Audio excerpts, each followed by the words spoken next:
Today we built something a little more mundane.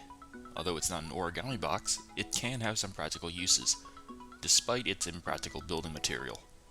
Start by making several sheets of hardened paper using the normal spread glue over paper method, but this time it doesn't matter what paper you use.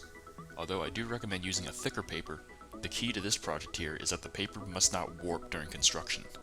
I'm using 110-pound cardstock glued back to back to form a sheet that is 2 layers thick. I recommend anywhere between 3 and 6 layers, as 2 layers is much more susceptible to warping. Keep these under heavy books for 2 days to dry, then take them out and air dry them for another day or so. Ideally, let them dry under books for about a week. You want this to be as dry as a bone before you start working on it. I didn't need a very big box, so I cut 3 of these sheets in half to get the 6 sides of the box. At this point, you want to determine how deep you want this box.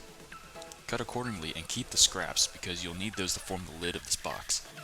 I used hot glue to hold everything into place. The thing to worry about here is making sure that everything lines up, or you'll have an accumulated tolerance issue.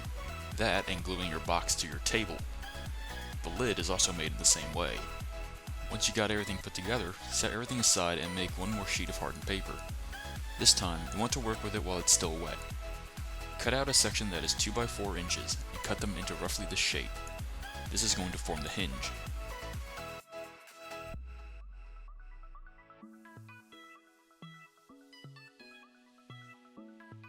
Get a Q-tip and cut the ends off. We're going to use this as the pin for this hinge. Start rolling the paper around the pin, then glue the rolled section into place as shown. The pin should still move freely.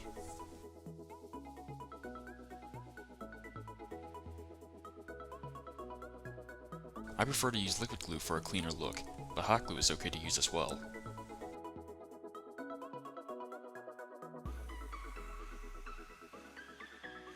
Repeat this step with the other half of the hinge. Assemble the two halves as shown. You can use hot glue to close up the ends of the hinge to keep the pin from falling out. All that is left to do is to glue the hinge onto the box and let dry. You're pretty much done at this stage.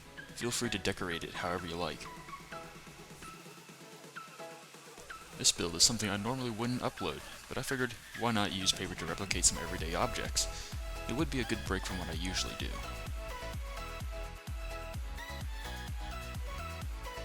Remember to like if you liked the video, dislike if you didn't.